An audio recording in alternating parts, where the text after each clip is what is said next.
Chapter 6. So Jehovah said to Moses, "Now you will see what I shall do to Pharaoh, because on account of a strong hand he will send them away, and on account of a strong hand he will drive them out of his land." And God went on to speak to Moses and to say to him, "I am Jehovah, and I used to appear to Abraham, Isaac, and Jacob as God Almighty, but as respects my name Jehovah, I did not make myself known to them. And I also established my covenant with them to give them the land of Canaan, the land of their alien residences in which they resided as aliens. And I, even I, have heard the groaning of the sons of Israel, whom the Egyptians are enslaving, and I remember my covenant. Therefore say to the sons of Israel, I am Jehovah, and I shall certainly bring you out from under the burdens of the Egyptians, and deliver you from their slavery. And I shall indeed reclaim you with an outstretched arm, and with great judgments. And I shall certainly take you to me as a people, and I shall indeed prove to be God to you. And you will certainly know that I am Jehovah your God, who is bringing you out from under the burdens of Egypt. And I shall certainly bring you into the land that I raised my hand in oath to give to Abraham, Isaac, and Jacob. And I shall indeed give it to you as something to possess. I am Jehovah." Afterward Moses spoke to this effect to the sons of Israel, but they did not listen to Moses out of discouragement and for the hard slavery. Then Jehovah spoke to Moses, saying, "Go in, speak to Pharaoh, Egypt's king, that he should send the sons of Israel away out of his land." However, Moses spoke before Jehovah, saying, "Look, the sons of Israel have not listened to me, and how will Pharaoh ever listen to me, as I am uncircumcised in lips?" But Jehovah continued to speak to Moses and Aaron, and to issue the command by them to the sons of Israel, and to Pharaoh, Egypt's king, in order to bring the sons of Israel out from the land of Egypt. These are the heads of the house of their fathers. The sons of Reuben, Israel's firstborn, were Hanok and Palu, Hezron and Carmi. These are the families of Reuben. And the sons of Simeon were Jemuel, and Jamin, and Ohad, and Jachin, and Zohar, and Sheal, the son of a Canaanite woman. These are the families of Simeon. And these are the names of the sons of Levi, according to their family descents: Gershon, and Kohath, and Merari. And the years of Levi's life were 137 years. The sons of Gershon were Libni and Shimei, according to their families. And the sons of Kohath were Amram, and Ishar, and Hebron, and Uzziel. And the years of Kohath's life were 133 years. And the sons of Merari were Mahli and Mushai. These were the families of the Levites, according to their family descents. Now Amram took Jochebed his father's sister as his wife. Later she bore him Aaron and Moses. And the years of Amram's life were 137 years. And the sons of Ishar were Korah, and Nepheg, and Zichri. And the sons of Uzziel were Mishael, and Elzaphan, and Sithri. Now Aaron took Elisheba, Amminadab's daughter, the sister of Nahshon, as his wife. Later she bore him Nadab and Abihu, Eleazar and Ithamar. And the sons of Korah were Asir and Elkanah and Abiasaph. These were the families of the Korahites. And Eleazar, Aaron's son, took for himself one of the daughters of Putiel as his wife. Later she bore him Phinehas. These are the heads of the fathers of the Levites according to their families. This is the Aaron and Moses to whom Jehovah said, "Bring the sons of Israel out from the land of Egypt according to their armies." They were the ones speaking to Pharaoh, Egypt's king, to bring the sons of Israel out from Egypt. This is the Moses and Aaron. And it came about on the day that Jehovah spoke to Moses in the land of Egypt, that Jehovah went on to speak to Moses, saying, I am Jehovah. Speak to Pharaoh, king of Egypt, everything I am speaking to you. Then Moses said before Jehovah, Look, I am uncircumcised in lips.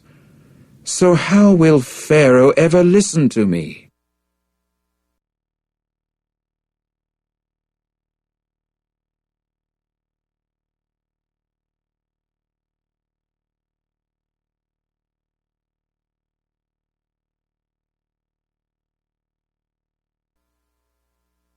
Chapter 7.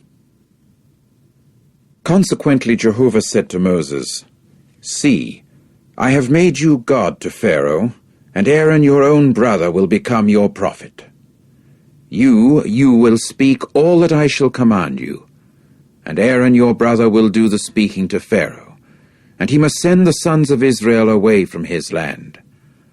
As for me, I shall let Pharaoh's heart become obstinate, and I shall certainly multiply my signs and my miracles in the land of Egypt.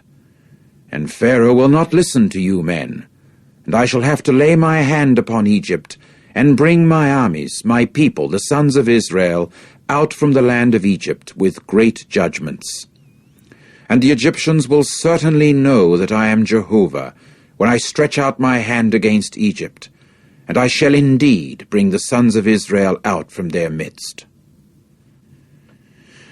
And Moses and Aaron went ahead doing as Jehovah had commanded them. They did just so.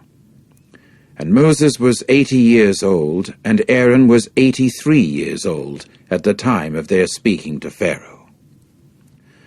Jehovah now said to Moses and Aaron, In case that Pharaoh speaks to you, saying, Produce a miracle for yourselves, then you must say to Aaron, Take your rod, and throw it down before Pharaoh.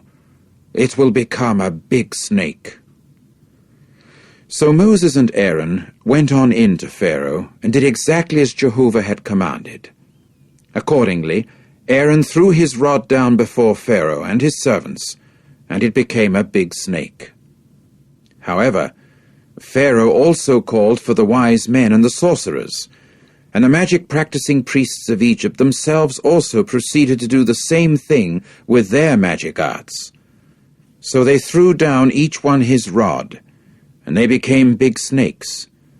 But Aaron's rod swallowed up their rods. Still, Pharaoh's heart became obstinate, and he did not listen to them, just as Jehovah had spoken. Then Jehovah said to Moses, Pharaoh's heart is unresponsive. He has refused to send the people away. Go to Pharaoh in the morning. Look, he is going out to the water, and you must put yourself in position to meet him by the edge of the Nile River, and the rod that turned into a serpent you are to take in your hand. And you must say to him, Jehovah, the God of the Hebrews, has sent me to you, saying, Send my people away, that they may serve me in the wilderness. But here you have not obeyed until now. This is what Jehovah has said. By this you will know that I am Jehovah. Here I am striking with the rod that is in my hand upon the water that is in the Nile River, and it will certainly turn into blood, and the fish that are in the Nile River will die. And the Nile River will actually stink, and the Egyptians will simply have no stomach for drinking water from the Nile River. Subsequently Jehovah said to Moses, Say to Aaron, Take your rod and stretch your hand out over the waters of Egypt, over their rivers, over their Nile canals, and over their reedy pools, and over all their impounded waters, that they may become blood. And there will certainly be blood in all the land of Egypt, and in the wooden vessels, and in the stone vessels. Immediately Moses and Aaron did so, just as Jehovah had commanded. And he lifted up the rod, and struck the water that was in the Nile River under the eyes of Pharaoh and his servants, and all the water that was in the Nile River was turned into blood. And the fish that were in the Nile River died, and the Nile River began to stink, and the Egyptians were unable to drink water from the Nile River, and the blood came to be in all the land of Egypt. Nevertheless, the magic-practicing priests of Egypt proceeded to do the same thing with their secret arts, so that Pharaoh's heart continued to be obstinate, and he did not listen to them, just as Jehovah had spoken.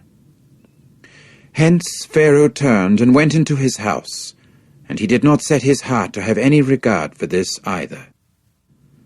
And all the Egyptians went digging round about the Nile River for water to drink, because they were unable to drink any water of the Nile River.